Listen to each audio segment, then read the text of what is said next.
Alright, this video is related to the Cauchy-Euler derivation. पहली बात है Cauchy-Euler derivation है क्या? ये इसकी जनरल फॉर्म जो है वो इस तरह से कुछ है कि अगर मैं कहीं पे लिखूँ कि like x square D square Y upon D x square plus x into d y upon D x plus y is equals to some function.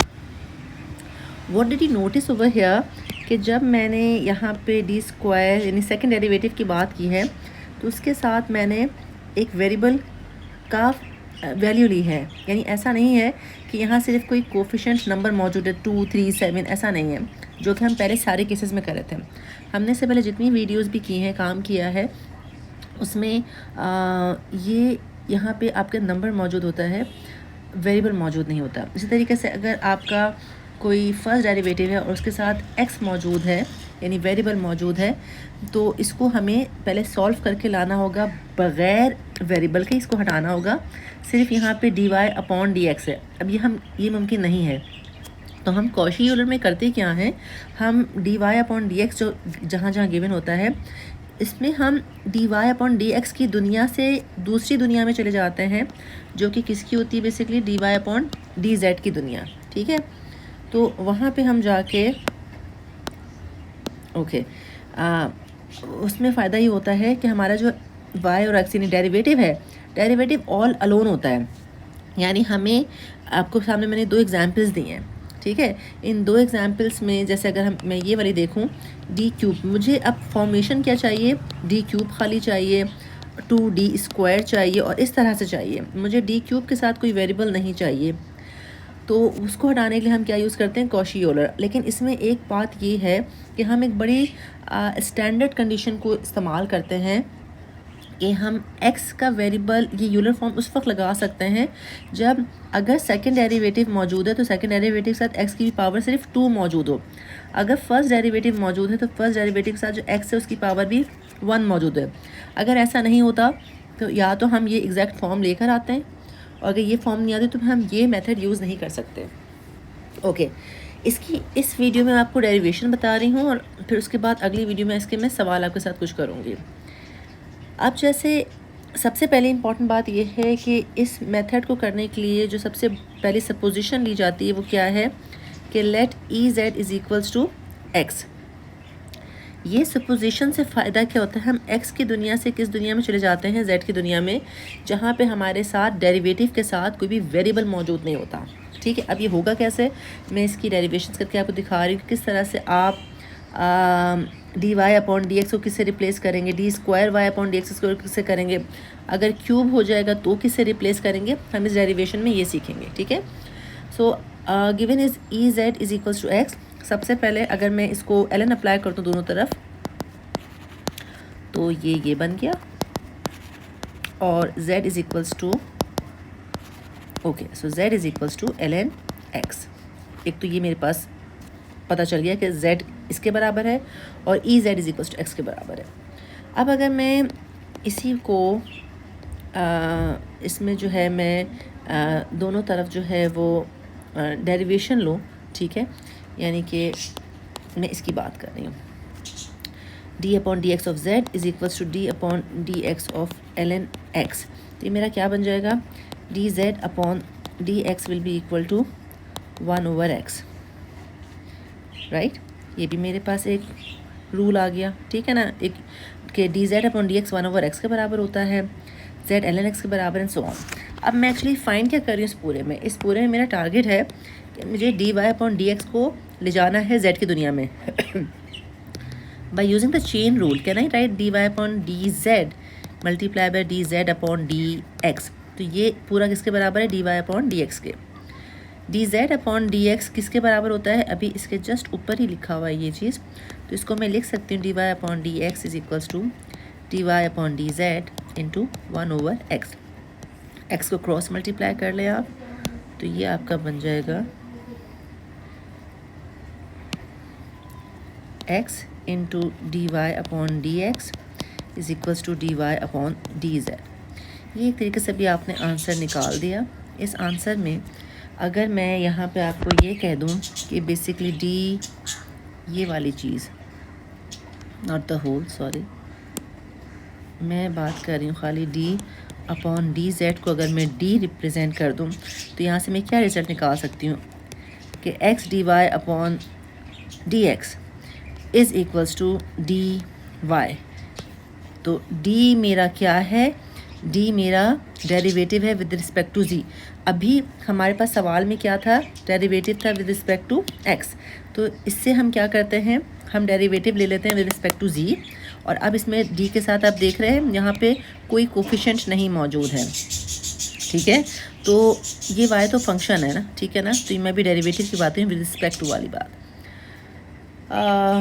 ये हमारे पास आ गया। अगर फर्स्ट डेरिवेटिव होगा तो क्या होगा, हाँ हम सवाल सॉल्व करने के बाद आखिर में सब्स्टिट्यूशन बैक क्या करेंगे ताकि हम वापस से आंसर एक्स की फॉर्म में दे दें। वो मैं आपको सवाल में सॉल्व करके बताऊंगी। अभी इस वाले में सिर्फ हम डेरिवेशन सीख रहे हैं कि x d y upon D x d y के बराबर कैसे होता है। This is the whole step.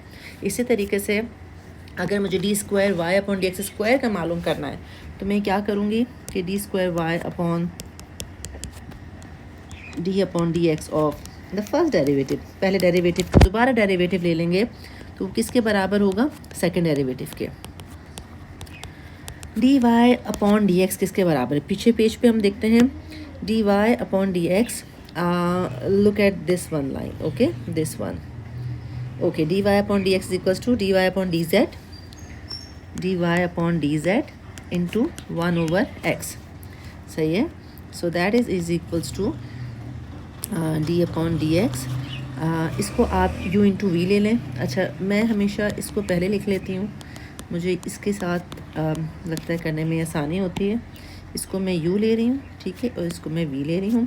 तो u इंटू वी का आपका डेरिवेटिव क्या होता है, u prime v plus u v prime, right. तो ये मेरा बन जाएगा यहाँ पे 1/x स्क्वायर का डेरिवेटिव माइनस 1/x स्क्वायर हो जाएगा और d y upon D z as it is लिखा आ गया।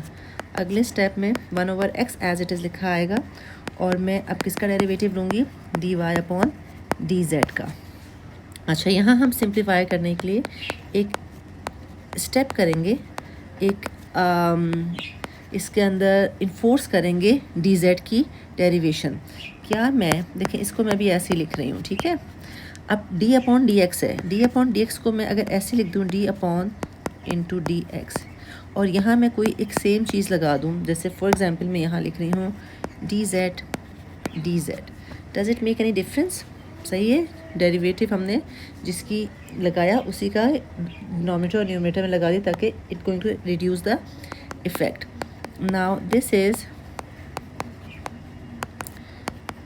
मैं d z upon D x पहले लिख रही हूँ into d upon D z बाद में। उसकी वजह ये है कि मैं इस d y upon D z का सेकेंड डेरिवेटिव लेना चाह रही हूँ ताकि एक और डेरिवेटिव आ जाए हमारे पास हायर ऑर्डर का।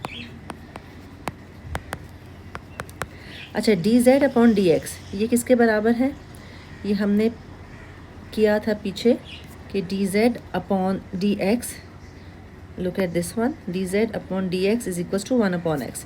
तो इसकी जगह मैंने लिख लिया 1/x इंटू, और ये चीज़ मेरी बन गई second derivative d square Y upon D Z square.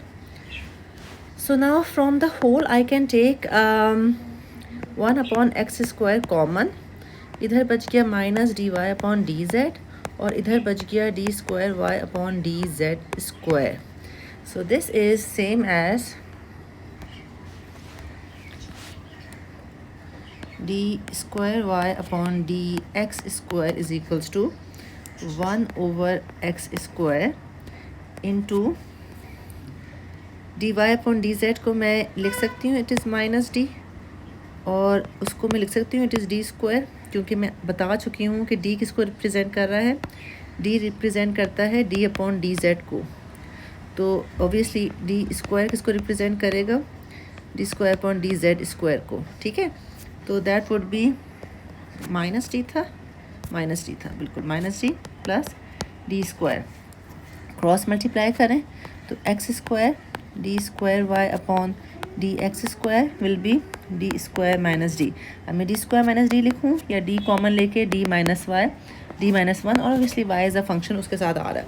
तो यहाँ से हमने क्या रिजल्ट कंक्लूड किया कि अगर मेरे पास मौजूद था x dy upon D x, तो ये किसके बराबर है, d के।